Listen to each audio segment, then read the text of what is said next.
Okay, so today we have, as you can see, a popular speaker. Leonard Mlodinow has spoken for us a couple of times before on his book with Stephen Hawking, The Grand Design, which means that it isn't designed, but it looks designed, and how did the universe come to be the way it is.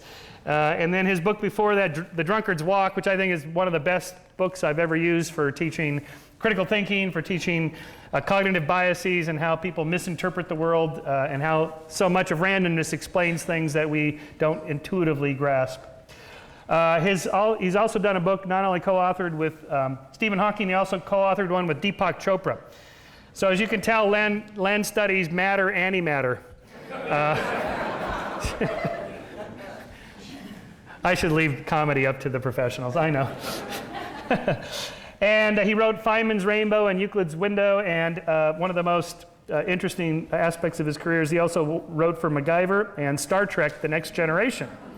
So this is an eclectic Renaissance man who studies a lot of different things. The new book is Subliminal: How Your Subconscious Mind Rules Your Behavior. Make sure you look at the subtext sort of hidden there subliminally. Buy this book. Which you can do afterwards, and we're going to do a book signing at this table afterwards. You can pick them up there, get them signed over there, and we'll have extensive conversations with the author at dinner, and you can talk to him about all these really interesting examples. I'm about halfway through the book on audio. It's a great read. Leonard's really a good writer. So it's not just great research that he summarizes, but he also does it in a way that's very compelling, and I think that makes a difference. And by the way, it's still cool to have physical books, you know, with paper, yes. E-books are okay, but physical books are good too. We still like that. With that, please help me welcome Dr. Leonard Mlodinow.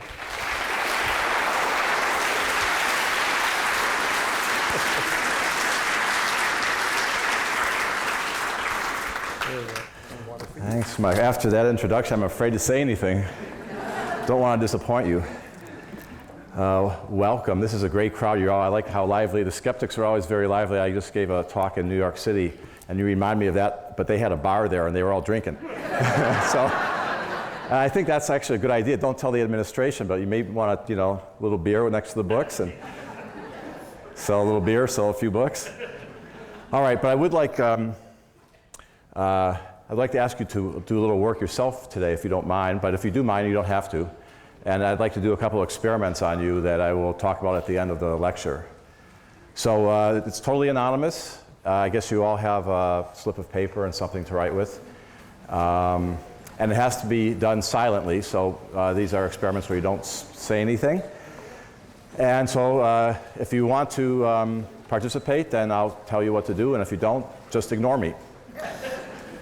All right, so first I want to divide the room in half.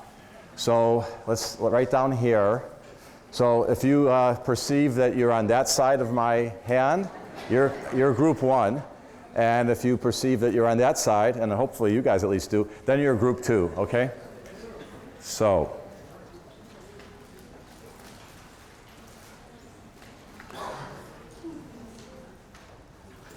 All right, so start with group two. So group two, please turn away from the screen so that you can't see the screen. And group one, I'm going to show you something, and please read it silently to yourself, and don't discuss it with your neighbor or say anything. That's important. There we go.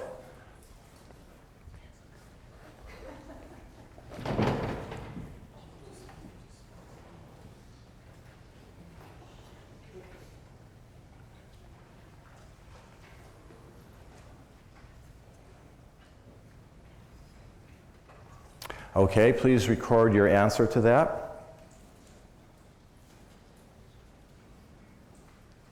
Just, okay. Okay. Now, please read this and record your answer.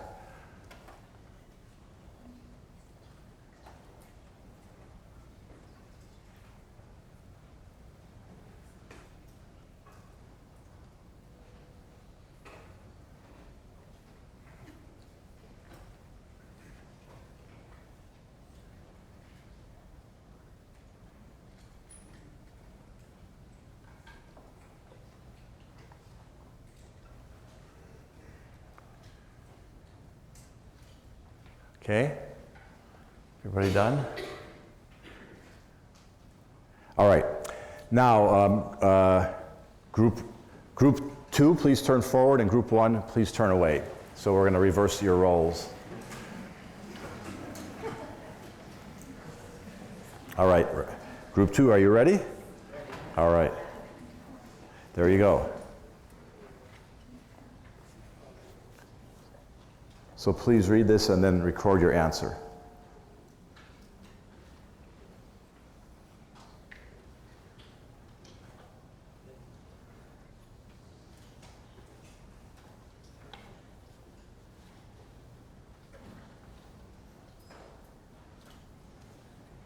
All right, and now this one.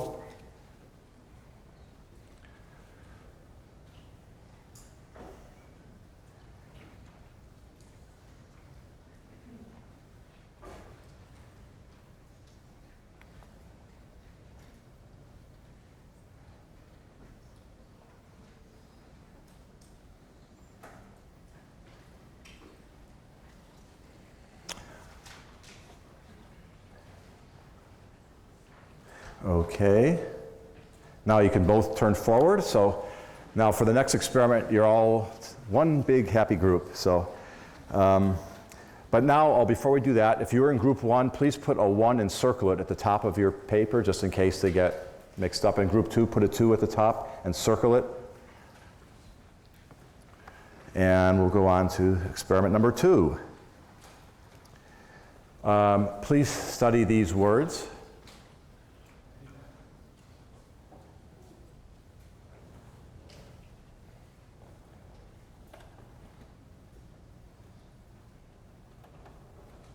I wonder if I move this back, will it help? No?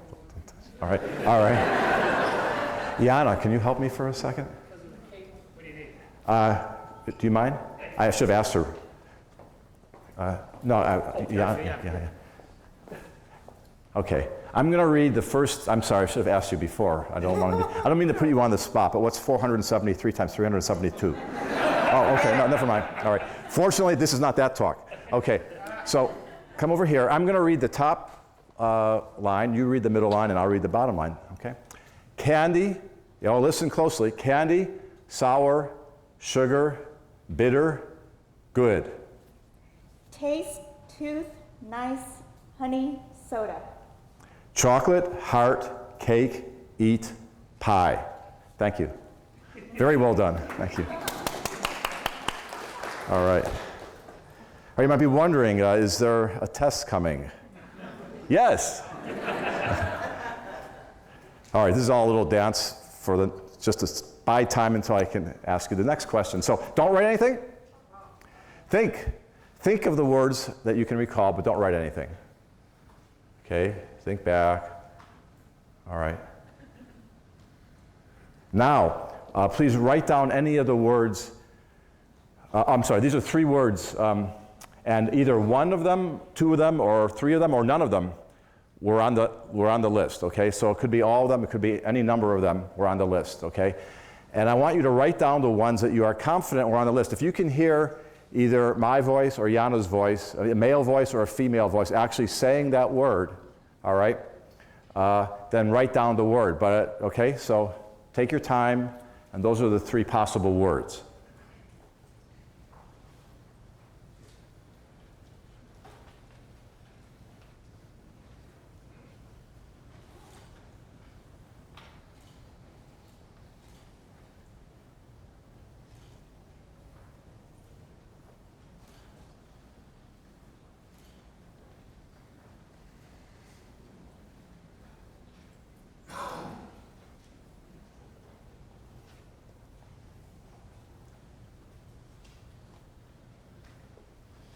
Okay, all right then. All right, so now let's see. So you were group 1. So group 1, pass your slips toward this aisle, and group 2, pass your slips toward that aisle, and we'll collect them.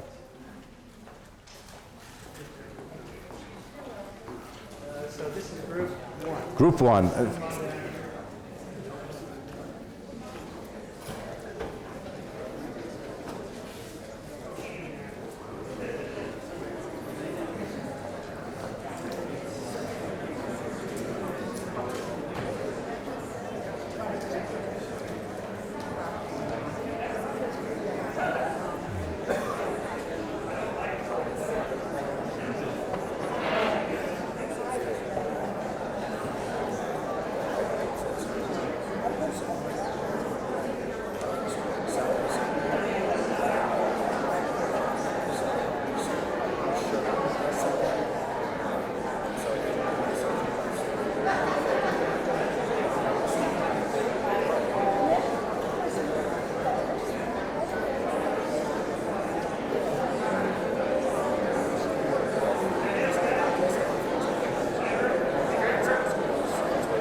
All right. So the name of the book, as you can see, is Subliminal, and I'll start by saying why I named it that way.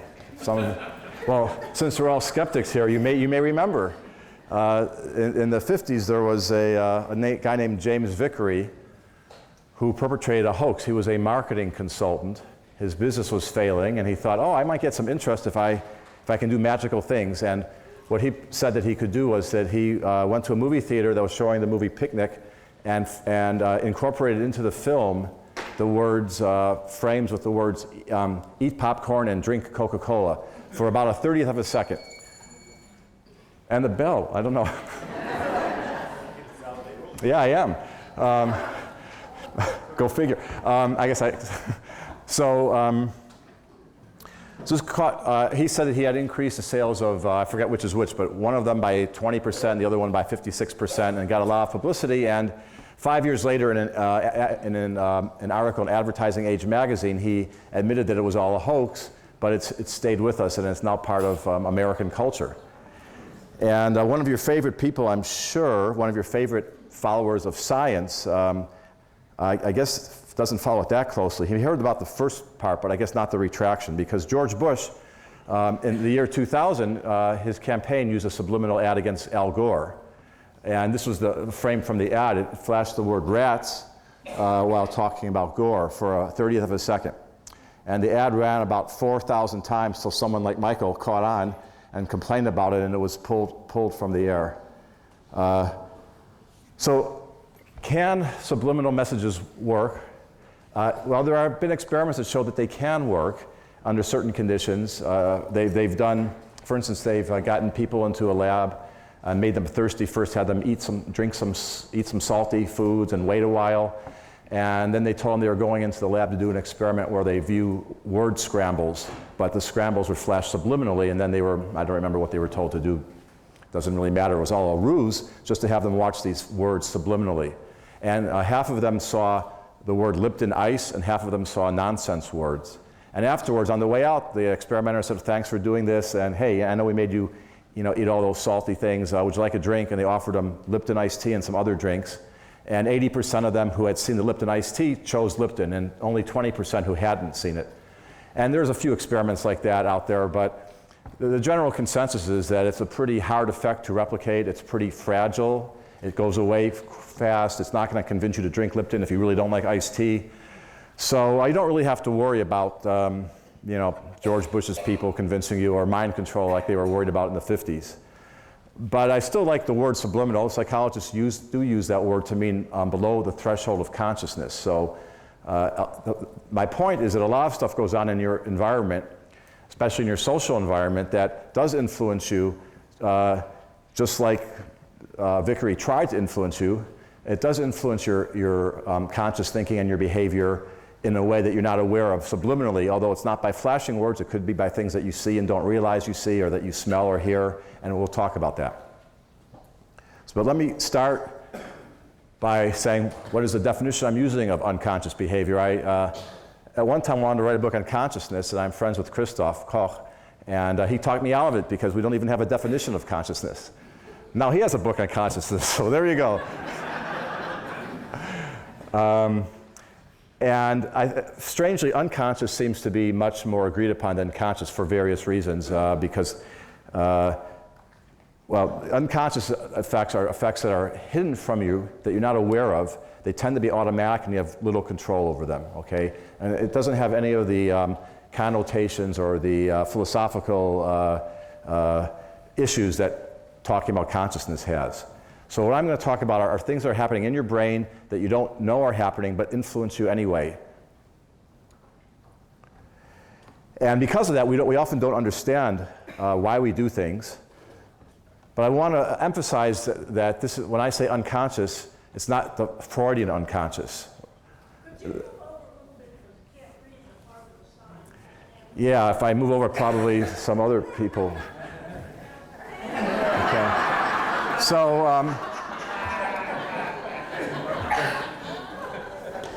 I tried to move the podium before, and people, I guess, wherever I go, people are going to, right? I'll sit on this.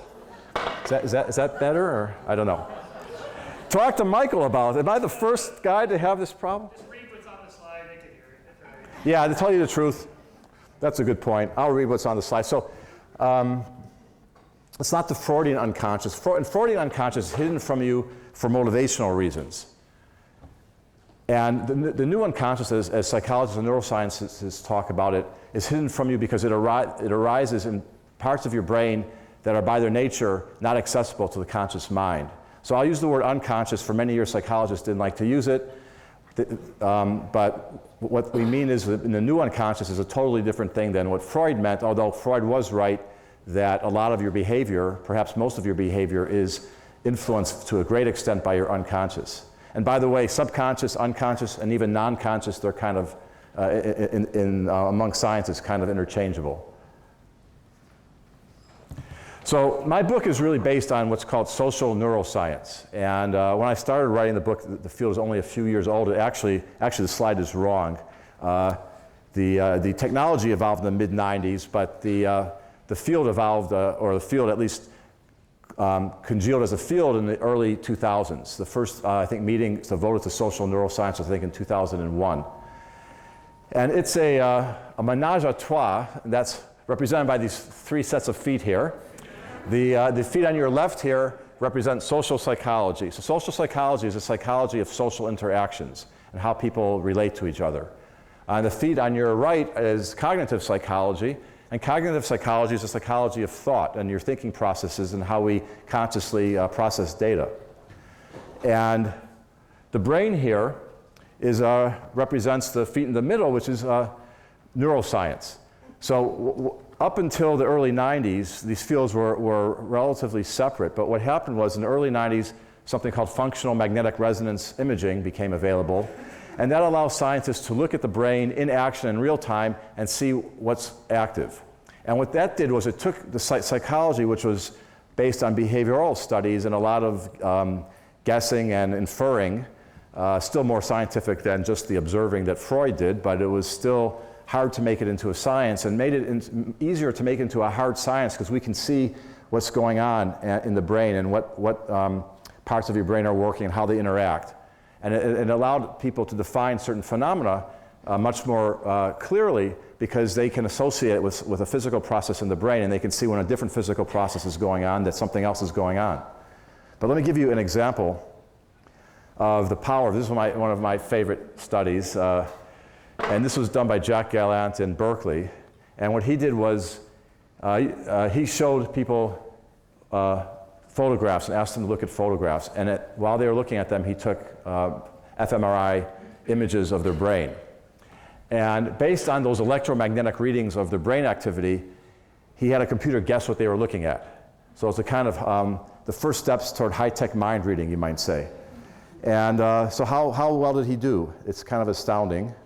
Here's what the computer reconstructed. So the one on the black on the right is what the computer's reconstruction of what the person was looking at was on the left.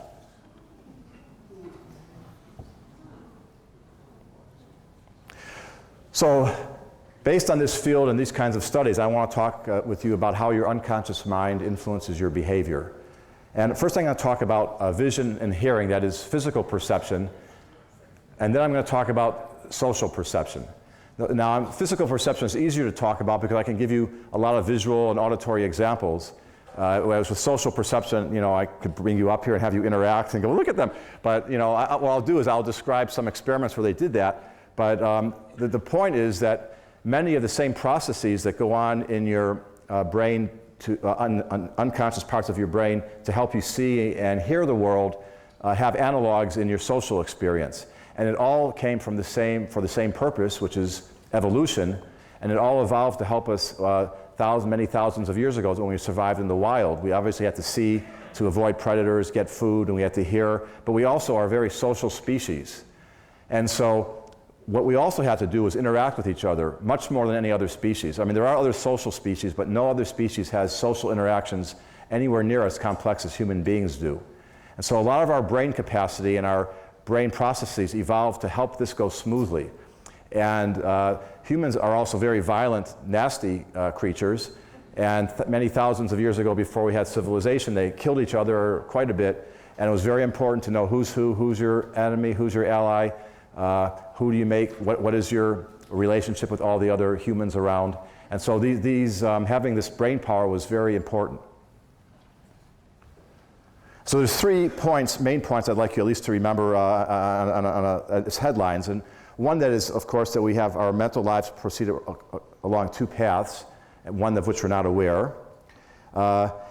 Second one, very important, that our perceptions are not only our physical perceptions, but also our memory and our social perceptions, how you think of other people, are not based directly on what the data is that's out there, but they're constructions of your mind by the imagination of your brain, and those constructions employ the data that you have, but they also employ other things, like the context, your expectation, your prior knowledge, your beliefs, and even your desires, which means they're biased. And finally, the point is that the perhaps dominant part of the processing that goes on in your brain are these unconscious processes. So let's start with vision, okay? I want you, especially the men in the room, to look at this picture carefully. Probably not a distasteful task. Okay, now I'm saying that our experience of vision is not a direct recording of what our eye picks up.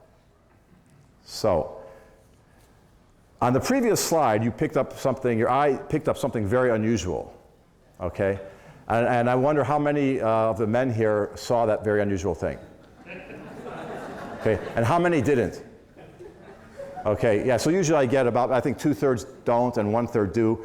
Should I go back maybe and show, okay. Now the reason, one of the unconscious things, I mean it can also be conscious, but one of the things that you have to do in order to perceive a scene is to direct your attention at it, okay? And your unconscious mind sometimes directs your attention. Your conscious mind can also direct your attention, but sometimes your pull of your unconscious can be stronger, such as in that picture, because even though I said there's something unusual I want you to see, it was very hard for men at least to see it. But let's go back, okay? It's King Kong. Do you see King Kong? Look in the right side. I think, see, yeah, so.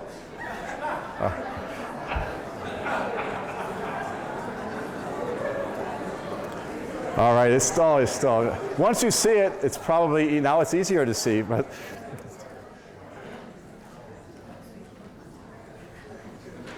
All right, so what's the difference? Okay, let's talk about the difference between what your eyes perceive and what you see. This is a photograph of a road and a road sign, and this is what you would see if you're looking out of a car window at the road. But this is not what your eye picks up. Let me show you a picture that was constructed by a neuroscientist to show you more accurately what the actual data on your retina looks like when you stare at that scene. Okay, that's what your eye picks up. The yellow dot is artificially put in there just to show where the person was fixating. So that's where the person's eye was fixating. The black dot here is actually called the blind spot, you know, where the optic nerve attaches to the retina and there's nothing there.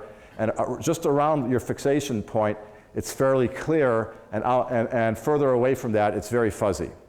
Now your eye takes that and uses various tricks, such as the context and filling in and your belief about what you're seeing, and gives you this.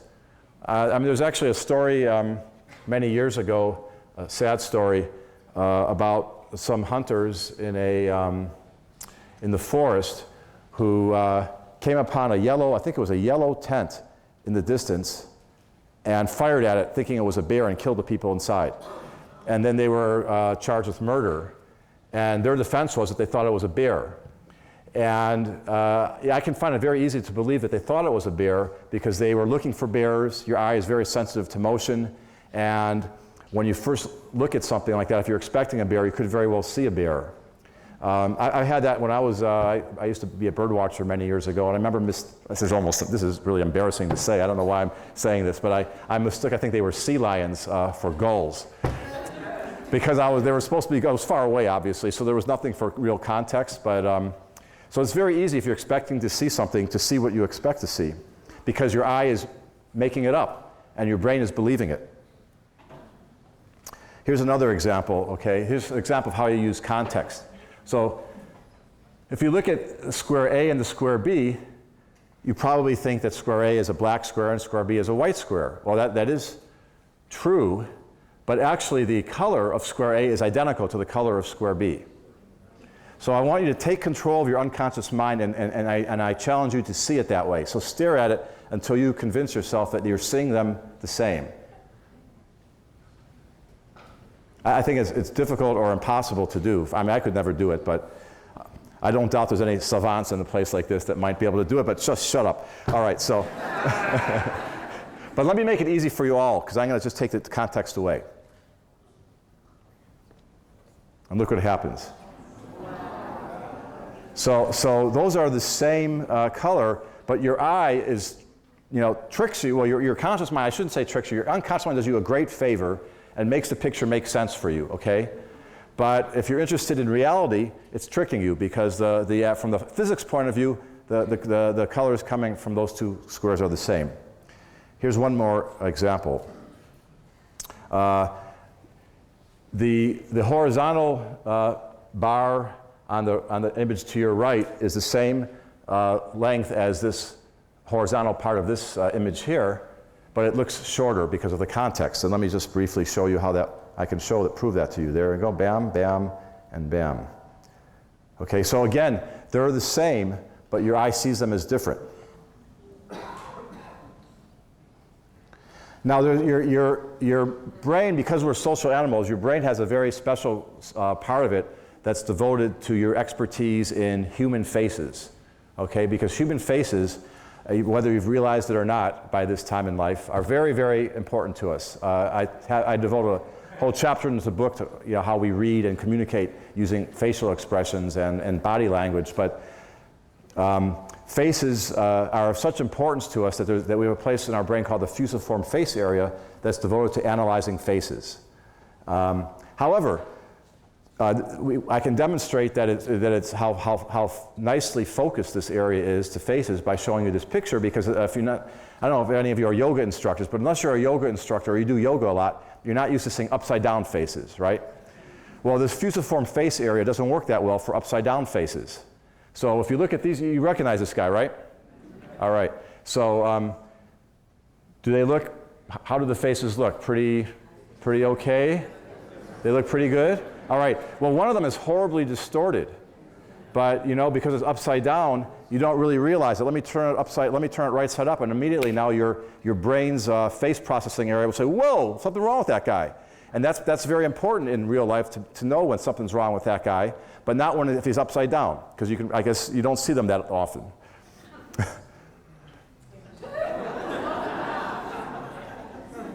So let's watch how it goes away as it turns around.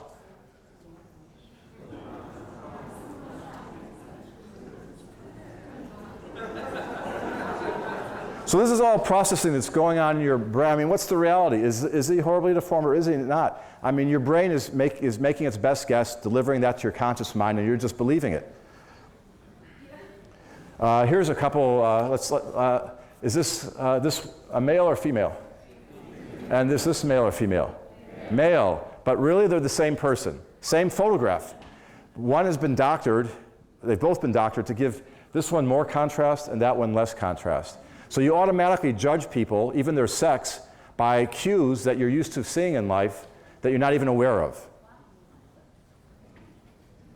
So the moral of all these examples is that our vision is not objective, but it's constructed by our mind to serve us. And it doesn't take any effort. That's good, because you don't want to work really hard at figuring out what's in front of you. It's automatic. You can't resist it. And it uses things like context, but your belief and your expectations. I'll give you a couple examples from hearing. So one of the things that we do in hearing that's analogous to what we do in vision is we fill in. The sentence that you were looking at says the state governors met with their respective legislatures, convening in the capital city. All right? Now I'm going to play this for you, an audio recording of this in which one of the sounds has been obliterated by a cough.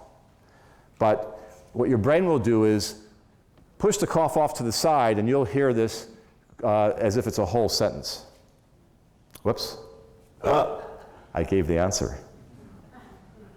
That's bad. It was, I hope it was fast enough to be subliminal, but I don't know. Okay, listen carefully.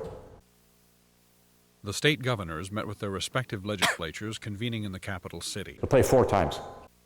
The state governors met with their respective legislatures convening in the capital city.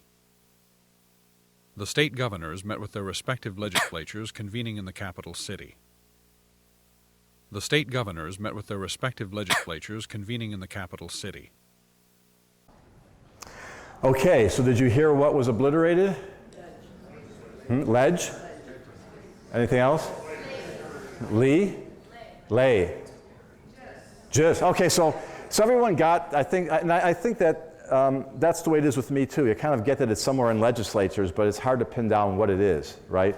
And what it is, which I accidentally showed you, is the first S sound in legislatures. So it's legislatures is what's being said. You want to try and hear? I'll play it one more time.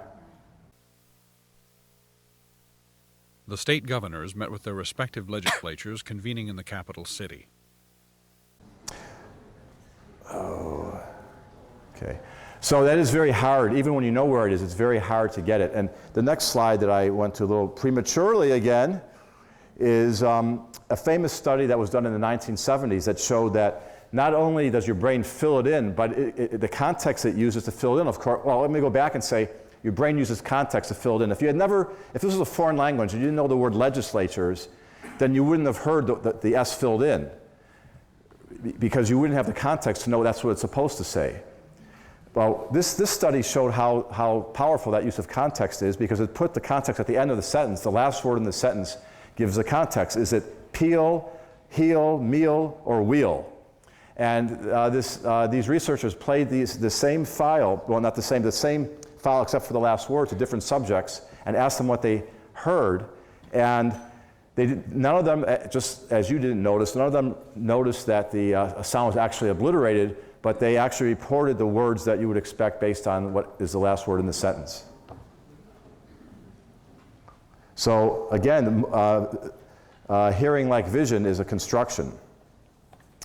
So there's a very dramatic illustration of how you can't really avoid that, and how your brain can really be led along by the context and by your expectations. And I thank Michael for these files, audio files, of some music played forward and backward. And if you've heard him play it before, my apologies, but this is so cool I had to do it. So, okay, so listen to this song that you may have heard.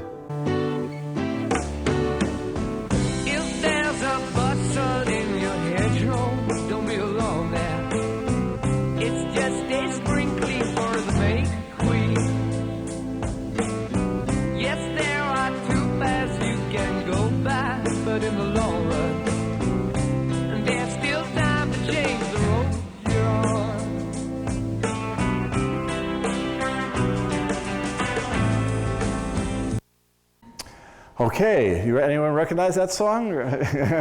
If not, it says Stairway to Heaven by Led Zeppelin. And how many of you have heard it backwards? And it's because it's a very good Healthy Skeptics topic, but I'll talk about that in a second. Let me play it for you backwards. And I want you to listen to it backwards and tell me if Led Zeppelin was talented enough to make a song that actually makes sense both forward and backwards. So that would be real talent. I'm not sure the forward words make a lot of sense, to tell you the truth. But let's listen to the backward words.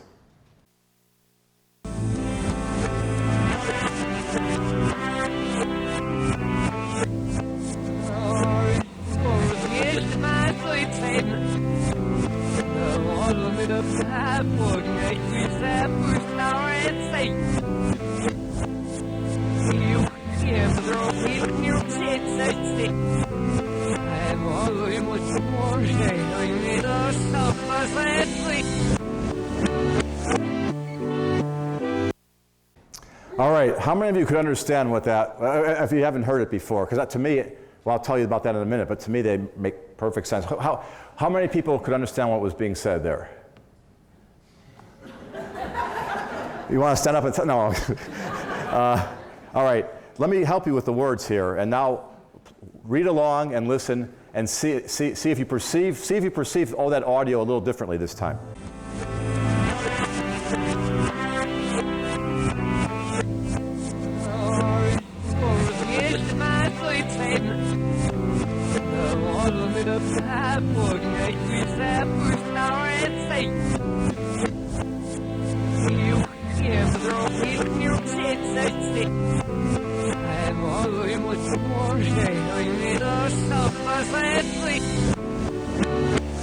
All right.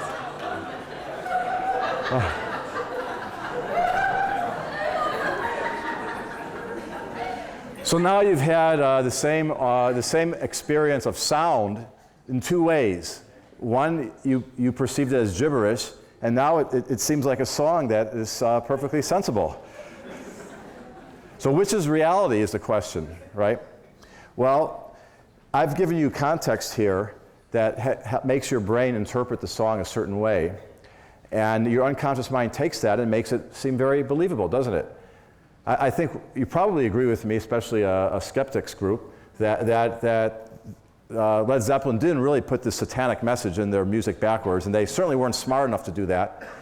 But now here you are perceiving it that way. So now I want your conscious mind to overrule your unconscious. I'm going to play it again. I'll play it with the words, but I want you to hear the first version, the gibberish version, and not the version that makes sense, okay? So watch the words, listen, but ignore the words.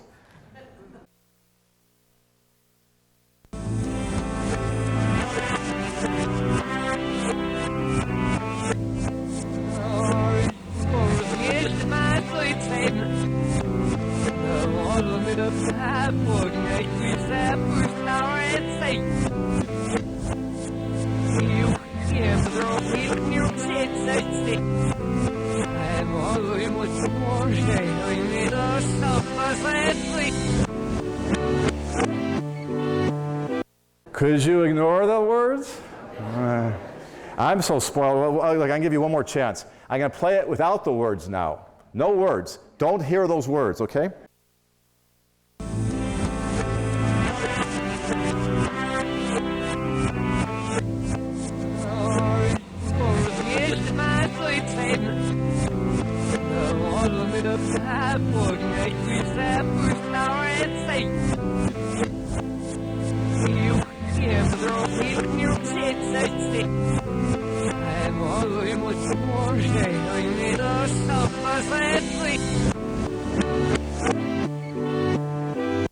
Yeah, it's pretty maddening to me. I hear the words clear as they're just as clear as the other way now at this point. But the first time I heard this, I said, no, it's gibberish. So that's kind of the way our mind works, and we're going to talk a little bit about social perception. But the thing is, if someone tells you things about a person, or if certain contexts of the person or certain racial stereotypes make you think a certain way about a person, it can be just as difficult to see the person differently as it is to hear the words differently or perceive a picture differently. So social perception has many of the same tricks that visual and audio perception have, and it's very important to us. If you're getting on a bus, you don't want to go, well, it's a blue shirt, he's got a vest, or this guy's got a cap, or he's at the front of the bus or near the bus. Is it a bus driver? What's his job? How should I interact with him? You have to perceive the person, automatically, interact with the person, and it makes society run smoothly. Tens of thousands of years ago, we didn't have bus drivers, but you still needed to perceive your social environment smoothly without stopping to do a lot of thought and to have things run smoothly. I gave this talk in New York. They understood that you also have to, in LA actually too, you gotta be careful not to misperceive people with these uniforms on, right?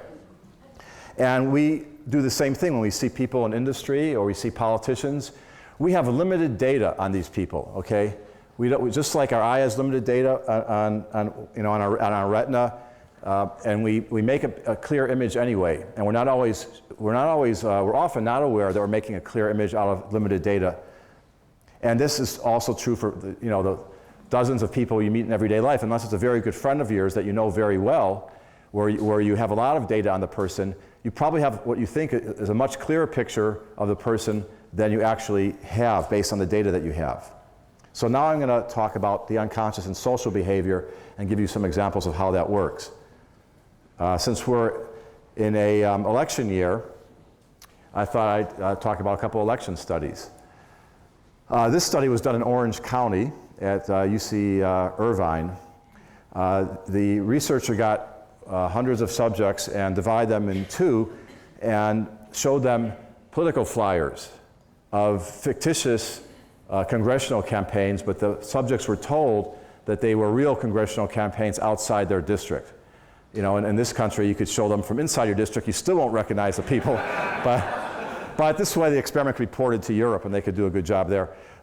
So they say, oh, there's someone outside your district, you don't know these people, but here are flyers, and it lists the party affiliation, liberal or conservative, some of their views, their education, different things, and a picture, okay? And the subjects thought that they were there to give their honest opinion of who they would vote for if they were, you know, viewing that election, and that the experimenters were actually trying to study how people, what their voting pattern is if they're given equal information. So they said, oh, we constructed these true-to-life flyers to see how they convince you, given that there's equal information on both sides. It's all a lie. That's not why they were doing it at all, but that's what they told them. In reality, they had two versions of each candidate. They hired a Hollywood makeup artist and a photographer to make two versions of each candidate. One that did not look so competent, and one that looked more competent. These are not the actual pictures. The paper did not include the pictures, so please excuse me, I grabbed these off the web. But so this, for half the people, they saw the incompetent or less competent looking person versus the more competent so the less competent was a Democrat, the more competent was a Republican. The other half saw the more competent looking version as a Democrat and the less competent looking version as a Republican. And the question is, how much does this sway the vote? So when the Republican was more competent looking, the Republican got 58% of the vote. But when the Democrat was more competent looking, the Democrat got 56%. And the vote swing there, if you look at the difference between the less competent and the more competent, is 14%. So that's quite a big vote swing. Now you might say, since you're skeptics, right? Let's be skeptical. This didn't mean anything, right? They're looking, yeah, they had data on the people, but maybe they were taking it a little lightly. So what about real elections? Well, Alexander Todorov, who actually turns out was in my audience in New York, and I didn't know till afterwards. Someone said, oh, he was there. But he did a great study, one of my favorite studies, where he studied real elections. So what he did was he said, well, if this thing really works, let's take photos of the candidates, two candidates in a large number of real elections. Okay, so he studied hundreds of elections in 2006, gubernatorial elections, congressional, senatorial elections. If the subjects knew the candidates, he didn't count that particular vote. And he had them vote, he had them look at just the faces, no pamphlets, no flyers, no identification of who they are, and say, which one looks more competent? Okay, so he would show them, for instance, these two faces. Which one looks more competent? They'd pick one, and they'd go on to the next one. And he gathered data on this. In this case, what do you think? Who says this one? And who says this one? Okay, well, I couldn't quite count, but I thought the other guy looks like a used car salesman. I don't know whether that swayed the election, but this guy, Russ Feingold, is the one who won. And what he found was, he said, I'm going to predict the outcomes of these races, not using some fancy political model, not even using any political science at all, not even paying any attention to anything about the candidates except which one people think looks better. And I'm going to predict those as the winners in all these races. And how well do you think he did? Well, he got it right 70% of the time. So I think that's a pretty amazing correlation between the way people look and their success in politics, and I'm sure in other areas. Because if someone looks more competent, you don't think you're voting on for the person based on looks, but your unconscious mind is helping you conclude that this person is more competent based on this little shortcut. And one little footnote I want to say is, of course, I'm not saying that a staunch Democrat's going to change their view, or a staunch Republican and vote the other way based on looks, but that's only about 30–40% on each side of the population, and the other people don't know which way to go, and as they're factoring in all the limited data they have on these people, looks apparently is one of them. So I'm going to talk a little bit about touch. Touch, as I said, we're very social animals, and this picture shows 4 different kinds of primates engaged in grooming behavior. And these other 3, the more hairy ones, spend hours every day doing that, okay? And they really only need to spend, I think, like 20 minutes a day picking, I guess, dirt and stuff out of each other's fur. The humans don't really have to do that at all, but both overdo it. And why do they do it? Well, primates live in societies that are not quite as complex socially as the humans, but to them it's also very important to know who's their friend, who's their enemy, to form alliances and to bond. And so they do it for bonding purposes, and humans do it as well. In fact, a few years ago, neuroscientists found that there are specialized nerves in our skin, especially in the arms and the face, that seem to be designed especially to transmit the pleasantness of social touch. The signal goes rather slowly. It's not real specific as to where you're being touched or what's touching you, but it's a pleasant sensation. So because of this, touch creates a context of trust and bonding in people. It's a way that we've evolved to interact with each other, and it influences your decisions every day. So let me tell you about one experiment that was done in France. Okay, this is a Frenchman, and that's a woman, and they represent this study where scientists gathered. I think they took 2 or 3 very handsome Frenchmen, maybe not wearing a beret. I don't know. Again, I was just off the web, but they had them stand on a street corner in a city in northern France and proposition single young women or single appearing young women who walked by. Okay. And they were all said the same thing. So I'm sorry, this is at the bottom, so maybe I'll read it to you for those who can't see it. Hello, my name's Antoine. I just want to say that I think you're pretty. I have to go to work this afternoon, but I wonder if you'd give me your phone number. I'll phone you later and we can have a drink together someplace. So they all followed that exact same script. And they propositioned hundreds of women, but the difference was each propositioner, to half the women gave a light touch, half-second touch on the shoulder or the forearm as he said this. And to half, he did not. And they gathered statistics on their success rate with a touched and a non-touched. Remember, not a grope, just a tight little touch, okay? And yeah. So if you're going to try this, just have a light touch. And in fact, in exit interviews afterwards, few of the women even recalled being touched. So after this was all over, that is the weirdest. Is that a text or a phone call? What is it? Okay, so I don't know. It's R2D2, right? It's the subliminal action. It's really saying, buy this book backwards. And you might not realize it, but on the way out, you'll feel it, you know. So what was the difference in success rate? Well, with the touch, without the touch, 10% of the women gave their phone number, and with the touch, it doubled to 20%. Now, you might think, well, this is, touch and sex, even if it was a light, non-sexual touch, they go together. It's kind of direct bonding interaction. So what about other areas? So scientists also studied waitresses and waiters who were told to touch their patrons, and again in this very subtle way, during their interaction. And what does it do to tips? So the waiters averaged 14.5% when they didn't touch, and 17% when they did. Okay, what about when they come up to you and say, how would you like the wild boar ice cream for dessert? It's our special. Well, some say yes, some say no. But without the touch, 40% of people took the server's suggestion for the special, and 60% with the touch. Here's one that I find amusing. They said, who wants to go to the blackboard in a math class? As one who's taught many math classes, I go, yes, why not? Who wouldn't? But apparently only 9% agreed to without a touch. Now I know that when I teach math, if I want them to go to the blackboard, I got to go up and go, so who wants to go to the blackboard? Hey, would you like to go up there? So why? Because it tripled the acceptance rate.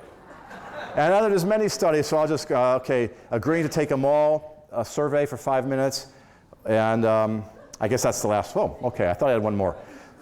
So finally, before we get to the experiments, I want to talk about when your own being provides the context for your thoughts and your decisions. This is Salvador Dali, one of his better pictures, I guess. He said, every morning upon awakening, I experience a supreme pleasure, that of being Salvador Dali. I don't experience that pleasure for some. I should change my name. And I ask myself, wonderstruck, what prodigious thing will he do today, this Salvador Dali? Okay. He may sound like a pompous ass, but I want to give you a warning. You know, whenever you take something out of context, I mean, who knows what the real context was? He may have been a very cool guy. But I like this seemingly overblown quote because it illustrates very well what our unconscious mind does for all of us. Our unconscious mind is constantly telling us this about ourselves. And again, that's a good thing because that helps keep us going in many situations where we might not, or helps us, you know, accept challenges that we perhaps can accomplish but would shy away from if we didn't really have this kind of confidence. You know, as a physicist, and I decided to write a neuroscience book, I had this phony, false confidence that, hey, how hard could it be? And 4 years later, I know a lot better now. If I knew how much work it would be, I don't think I would have done it, and I don't think I would have thought I could have done it. So ignorance can be bliss.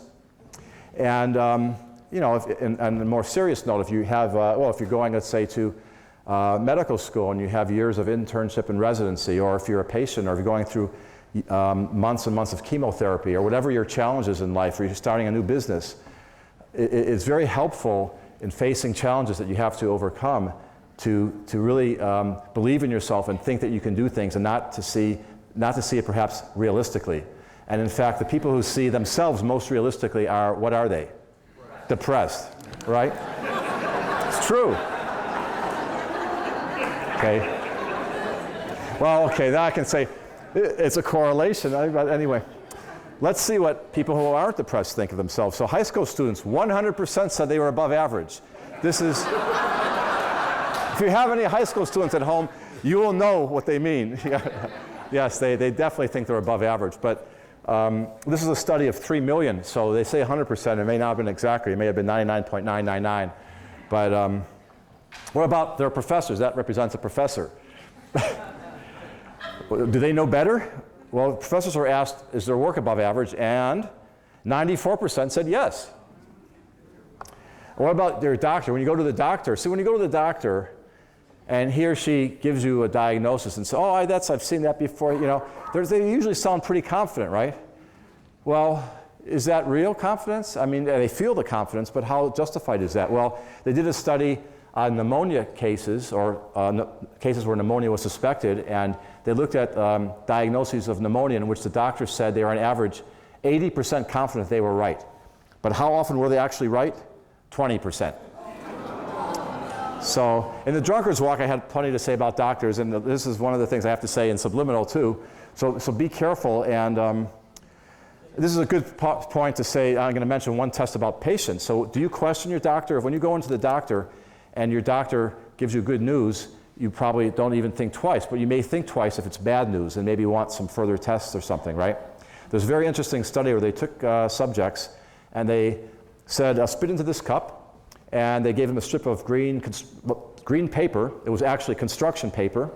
So if you know when you put construction paper in a spit, what happens? Nothing. So nothing's going to happen to this paper, but the subjects didn't know this, and half the subjects they told, if nothing happens, it means you're healthy. Half the subjects they told, if nothing happens, it means you're sick. They said, well, it should turn yellow after 20 seconds. So half the subjects thought this was supposed to be a test for enzymes in your spit that determine your pancreatic health or something. And so they said, so half of them sit there for 20 seconds waiting to see if it's not going to turn.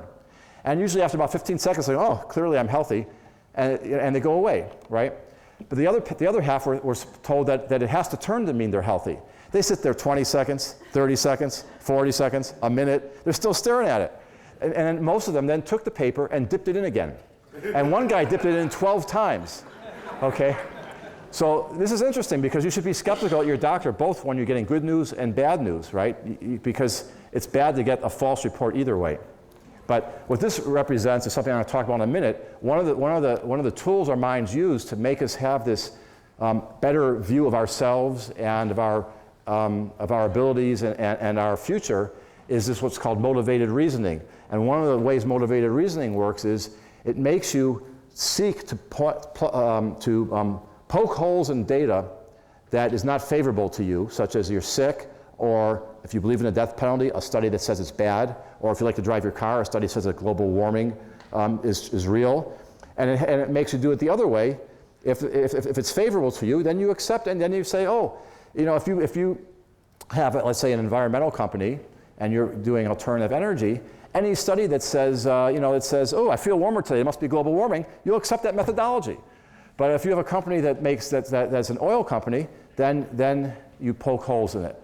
You also weigh things differently. You tend to, if you look at different data, different kinds of input, some of which is favorable to what you want to believe and some it isn't, you automatically tend to weigh the data, think the data that's favorable to you is more important than the other data. For instance, people were, on one survey, were asked to rate their own personalities along many different dimensions. You know, am I good at math, English, am I extroverted, introverted, and all these different things. And then they were also asked in this questionnaire to rate which qualities were important. And so guess what? The ones that they're good, that they rate, they think that they're good at, those are the ones they also thought were more important.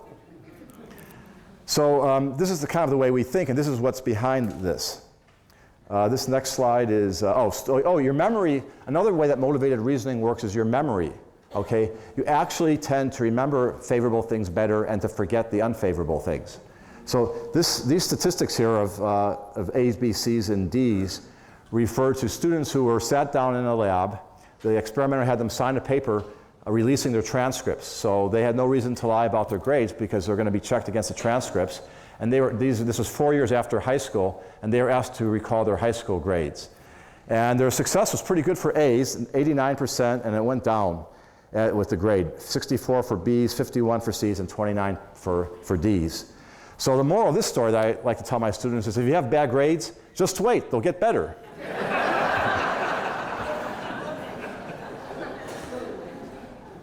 And financial, this has financial consequences because, for instance, the CEO says, I can run that company better, right? They tend to be overconfident. They tend to overpay. And statistics on mergers show that they usually pay too much for the company they're acquiring because they think that they can do better than the other person. I'll give you one study on this. This is a very fun study. Well, I guess I shouldn't say it was a fun study. It had to do with a car crash, but I think everyone was okay based on what I know about the outcome. So it was a motorcyclist crashing with a automobile driver. And the researchers took the transcripts and data and all the information from the actual case and gave them to subjects, experimental subjects.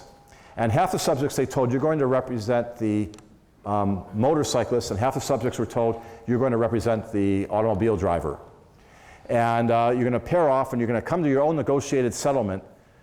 But the real settlement was between $0 and $100,000. So we're going to send you off and we're going to see what you can negotiate based on this data. And then as they're about to go off, they say, oh, wait, one more thing. You've studied the data, you're ready to go. Okay, one more thing. You sit down, take off your advocate's hat, and I want you to think about this data objectively. And I will give you a cash bonus if you can guess the amount that the actual judge awarded within $5,000. So we're going to play a game here where you pretend to represent one side or the other, but I want you to forget that, represent yourself, give me an accurate answer, and I'll give you some money. So they made their guesses, and the question is, could they take off their hat of conflict of interest? After all, it was an artificial conflict of interest. It was just a game. And could they go back and think about the data objectively, or did this motivated reasoning that the fact that when they assimilated the data, they wanted it to look one way or another way, did that dominate their thinking? Well, those who were representing the motorcyclist thought that a fair judgment, that the judge, their guess at the judge's judgment was $40,000, and the others said $20,000. So if you might think and you might sincerely make an effort to avoid a conflict of interest, even though, let's say, structurally it's there, but in reality you probably can't do it. All right, let's see if you guys are susceptible to any of these phenomena. Okay, so this is the first. The first experiment had to do with your powers of assessment and estimation, but you were assimilating the data of the hotel, okay, and you were asked to assimilate that data and come up with a guess as to what you thought a fair price or what they would be charging for that hotel room.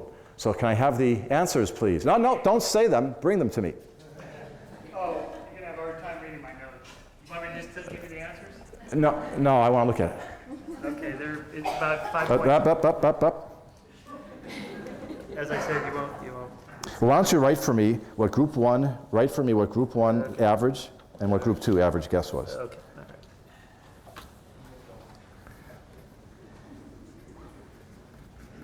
I forget which group was which. You forget which group? That's kind of important there, Michael. Well, it'll be obvious. Well, see, if you're a scientist and you can do the experiment this way, that makes the life a lot easier. Whichever side comes out, that was my theory. I don't know. All right. Oh, and do you have the other data too? The words? Yes, the words were... Here. I'll write it down for you. Write it down in a neat way, and I'll come back for that. All right. He's a great head of an organization, but not a real good data secretary. I don't know. All right. So, group one, I think you got it right. So, group one, group one said that the room should go for, on average, $1,346. See, so group two is going, what? Why are they saying what? Because they said $270. Wow, you guys don't agree. Well, you don't agree because I did a subliminal thing to you. I played with your mind. And I didn't have to flash anything for a hundredth of a second, even though, as I said, it is flashing by subliminal, and that's sinking in.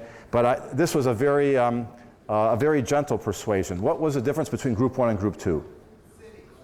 The first slide. No. The data was exactly the same. You both saw this as your question. The data, the pictures, everything was exactly the same, but the first question was different, okay? So group one was asked, does this room go for $5,500 a night? And group two, $55 a night. Now, obviously, I don't think probably many of you thought it seems like an absurd $5,500 a night. Of course not. $55 a night, of course more. Yeah. So it's kind of a throwaway that you're not consciously taking into account, but it does have that context that I put there very subtly affects you. And that's, if you're designing a website, advertising hotel rooms, take this to heart. Have the page you land on could say $5,500 a night? Of course not. It doesn't, despite the of course not, you're inflating by a factor of like 8 what they're going to pay for the room. And finally, memory.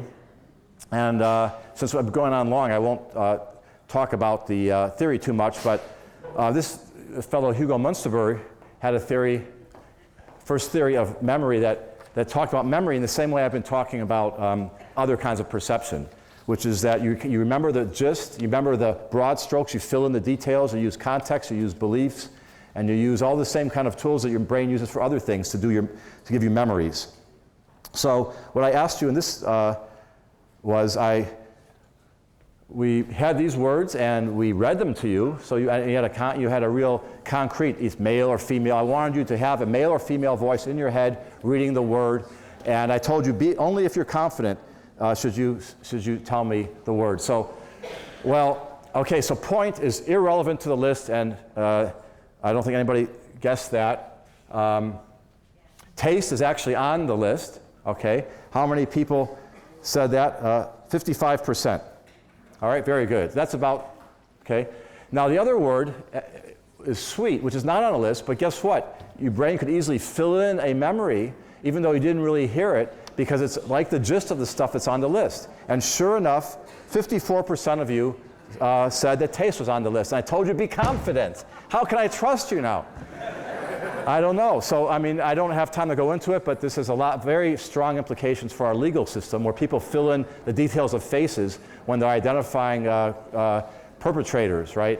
So it's a very difficult process when you're working with eyewitnesses to a crime. It's very easy for them to see, a list like this and then pick out the guy, the sweet, and say that's the person who did it, and really believe it. I'm not saying they're making it up. They really believe it.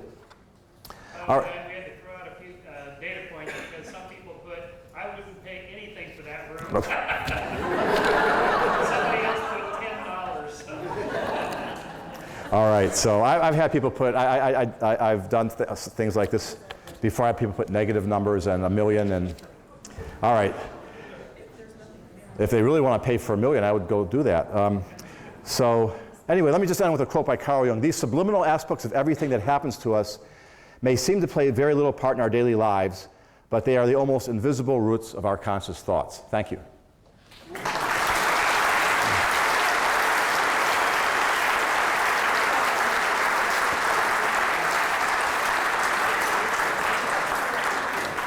Take like 5-10 minutes of questions. Vance Packard wrote the book, The Hidden Persuaders. There was a whole lot of things in there where they would hide, like different images in ice cubes and stuff. You have any opinions about that? Oh, okay, yeah. Vance Packard wrote a big bestseller in the late 50s called Hidden Persuaders.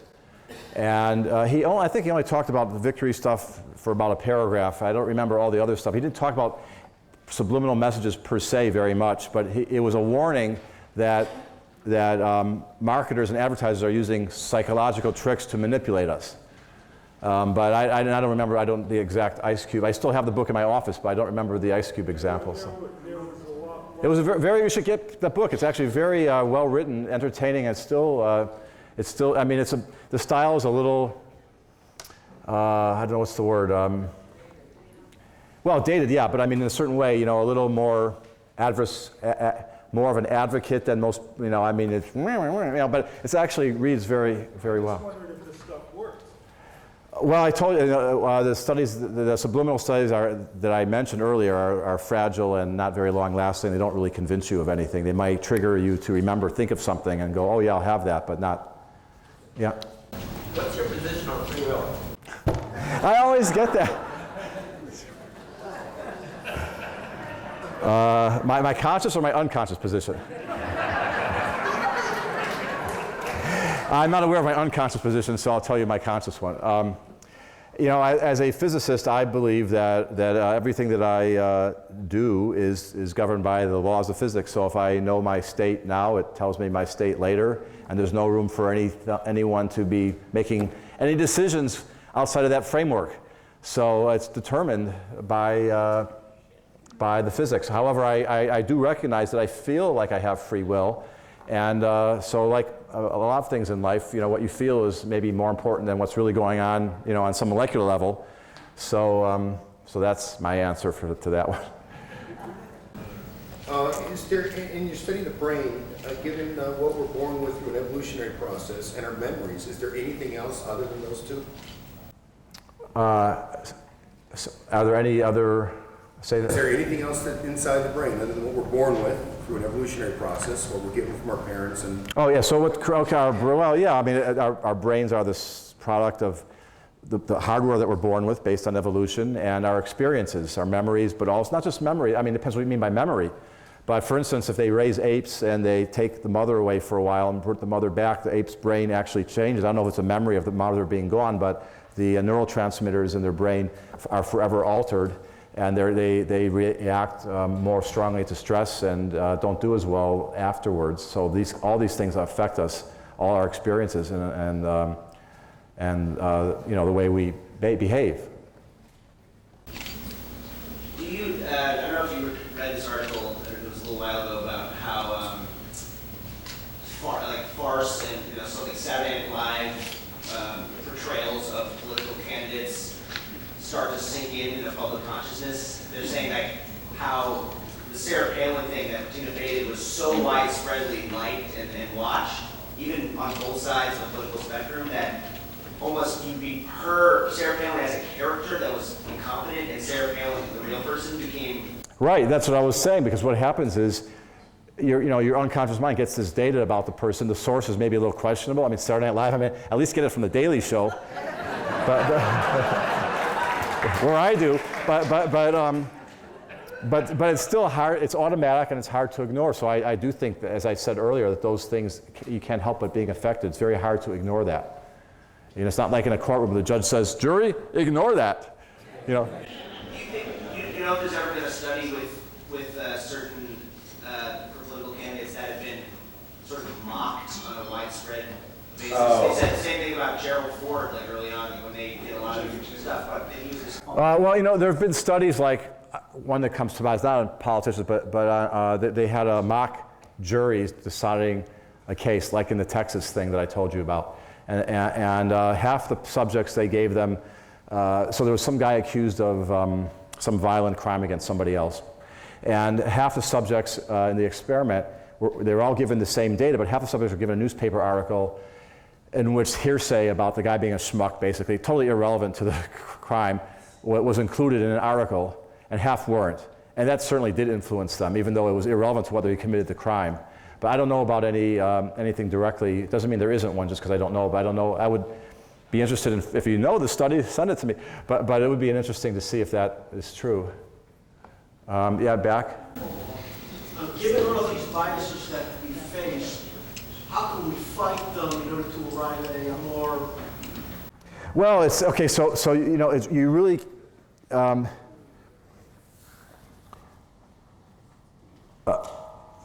you really can't turn off your unconscious influence. But what you can do, your conscious mind can overrule it if you kind of raise your consciousness. I like to say, you know, if you become aware that your unconscious mind is doing. I mean, one good example is credit cards versus cash.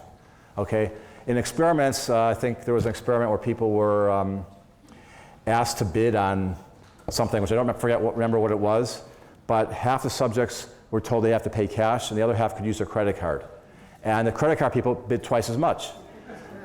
Why? Because the physical thing of handing over cash is something we have an aversion to. It's, you know, our brain doesn't like that. But a credit card is very abstract, and so there's not such an aversion. So that's an unconscious difference. But what conscious mind can do is, okay, oh, it's my credit card, be careful. Or when I go into a store and it says $4.99, I automatically say to myself, okay, that thing's $5. I actually whisper it to myself because I don't want to be influenced by those stupid tricks, right? I won't tell you who was doing this, but someone I know was doing seminars, and one of his associates said, oh, it's $19.95. These seminars cost $1,995. And I said, oh my God, $2,000? That's a lot of money. And she says, no, it's not $2,000. Yeah, it's $19.95. And I said, okay, so to me, I translate, you know, it sounds like less, right? But I automatically, in my mind, say $2,000. It sounds like more, and that's really what it is. Say, here, keep the $5, you know. So you know, that's how if you're aware of these things, then you can try and take charge with your conscious mind. So that's one of the things I'm hoping that from the book that people can learn to do this. Okay, how many more? What time is it? Okay. So with the fill-ins that our eyes and our audio senses do, we really are to a large degree a figment of our own imagination.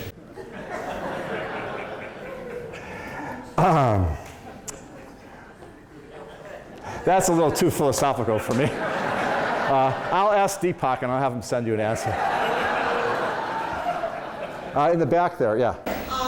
Regarding the Trayvon Martin and Zimmerman case, it would seem from what you said and from what's come out in the newspaper that maybe Zimmerman is telling the truth, that he did see a criminal instead of a 17-year-old that happened to be overgrown and slurping candy.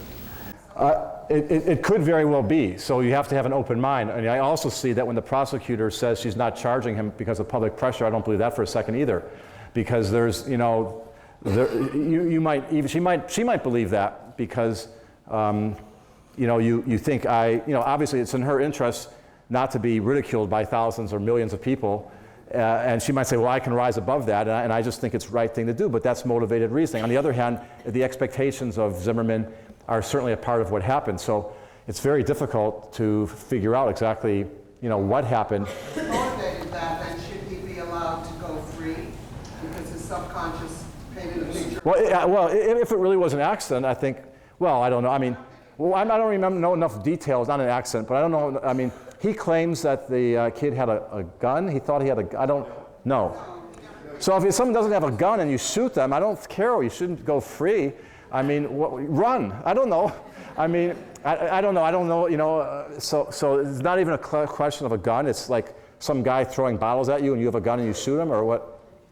Yeah. So unfortunately, I've been doing this book tour, so I get lately some spotty news. But I think that, you know, the court system has to deal with that, and I wish that the court system would be sophisticated enough to take these issues into account and to be cognizant of them, and I don't think they are at all. And in fact, in the book I talk about, I think it's the state of California is one state that tells jurors in its official instructions that if your memory of the testimony and your notes disagree, you should follow your memory. Yeah. I don't know. I asked an attorney that, and he had some answer, but I don't remember what it was. It didn't convince me. But the legal system is I think, you know, in the Stone Ages as far as this stuff goes. One more question. I was curious about whether or not it's true or not. I guess I don't know, but the actual price for the hotel room. Oh, yeah, of course. Thank you for asking that. Yeah, so what I did was I kind of took a geometric. I did a logarithmic average. So 55. There's 5,000. So guess what? It's $550. I just added a zero and knocked off a zero, so it was $550. Yeah. To show you what kind of audience we have here, somebody had actually calculated it in Tahitian dollars instead of English American dollars. All right, you can get your book here. Thank you.